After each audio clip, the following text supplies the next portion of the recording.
If you know anything about the history of exploration in any part of the world, you'd know that it's full of, above all, one thing: failure. As much is only natural when venturing out into the unknown, and only serves as excellent material for future expeditions to study and learn from.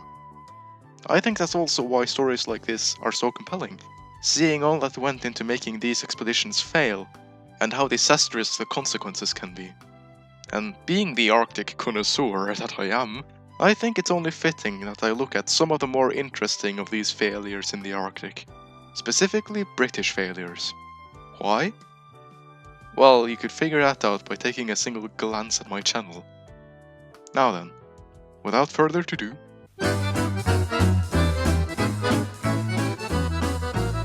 so, with a list so expansive, with so many British failures through the years, where do I even begin? Well, why not the man it arguably all began with for Britain in the Arctic? Sebastian Cabot, son of his much more famous father, John Cabot.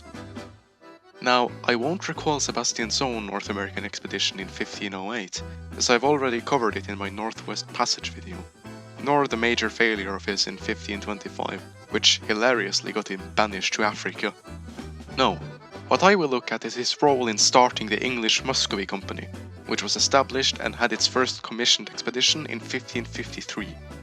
This expedition, though, would set a standard for every expedition of the company that followed, as it was ultimately a giant failure.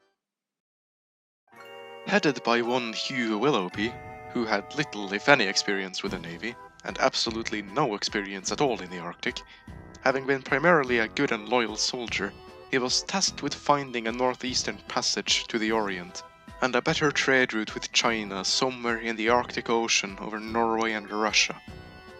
What could possibly go wrong?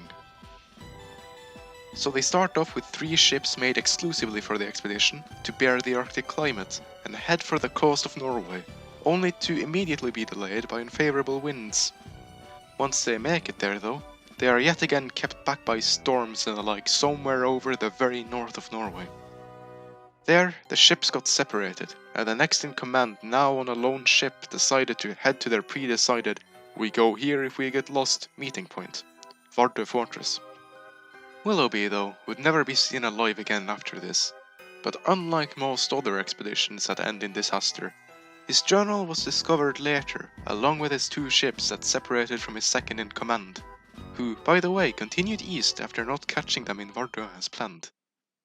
He eventually found a Russian town by the White Sea, and was summoned to Ivan the Terrible's court, where he established trading rights for the English in Russian ports.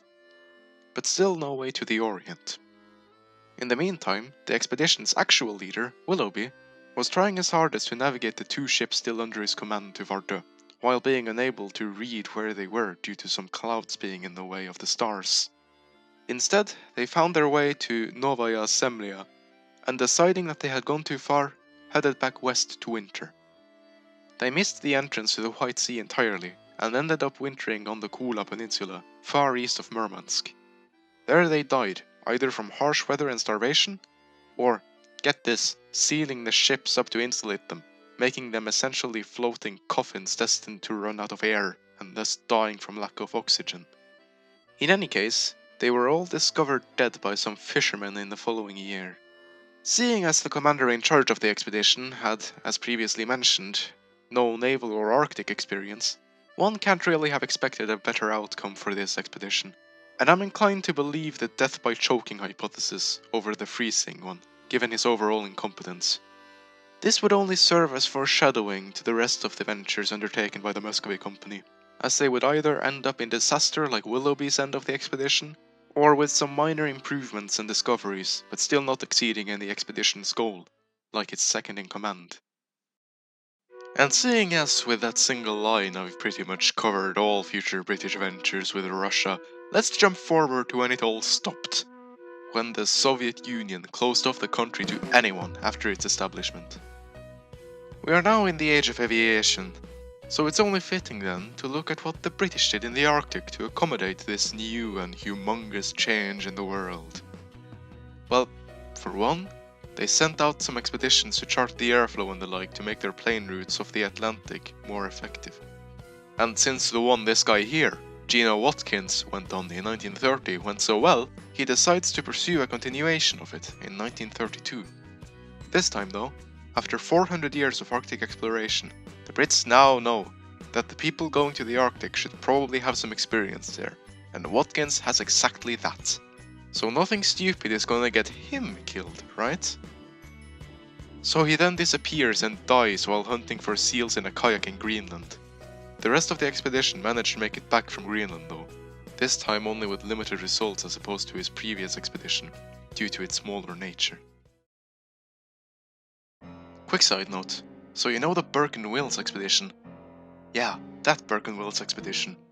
Well, it's not exactly a polar expedition, but it turns out that the titular William Wills just so happened to be the cousin of Lieutenant Henry Thomas Dundas Le Visconti of the Franklin expedition, even going so far as to mention him in his final letter to his father in 1861, right before they were about to die. Quote, and excuse the Australian accent. These are probably the last lines you will ever get from me. We are at the point of starvation, not so much from the absolute want of food, but from the want of nutriment in what we can get. Our position, although more provoking, is probably not near so disagreeable as that of poor Harry and his companions. Crikey. Unquote. I don't have much more to add to this. Just neat. And very cool for someone like me. Probably for you too. If you want more interesting information regarding the Franklin expedition as a whole like this, go check out the Visions of the North blog by Russell Potter, one of the utmost experts on the Franklin expedition. Now where were we? Ah yes, last but not least, good old Ernest Shackleton. Often shown and spinned as a heroic tale of triumph and survival, Ernest Shackleton's trek across the Antarctic Peninsula to Elephant Island and subsequent sailing to South Georgia over the wild South Seas in a rowboat, while impressive, still shoves aside everything else about the expedition. First off, the expedition headed from England without Shackleton present until later. Who cares what his excuses are? Secondly, communication between him and the party on the other side of the continent he was going to cross broke down almost immediately. And thirdly, he was slowed by what? Pack ice? Oh please. Sir John Franklin didn't let that stop him, so why should Shackleton? I'm sure he would have ended up fine too. All of this is not even mentioning the whole goal of the expedition in crossing Antarctica had to be dropped once his ship, the Endurance, made specifically for polar conditions, was crushed by the ice. And yet people still see Shackleton's story as one of success and defiant victory against all odds. In reality, the odds had beaten Shackleton's arse after a pretty one-sided fight, and he was now embarrassingly licking his wounds in retreat, too fearful to continue on. Now we know why the heroic age of Antarctic exploration died with Shackleton. It wasn't the ongoing state of total war in the world, no. It was simply now too embarrassed to go on, and I don't blame it, and I won't hear it any other way. So, what can be taken out of all we have learned now? 1. Polar exploration is hard and inherently fraught with both danger and failure, especially seeing as it's not always clear and good to know what is best to do in any given situation. 2. We shouldn't leave polar exploration to the eternal. Unless we want some funny stories out of it.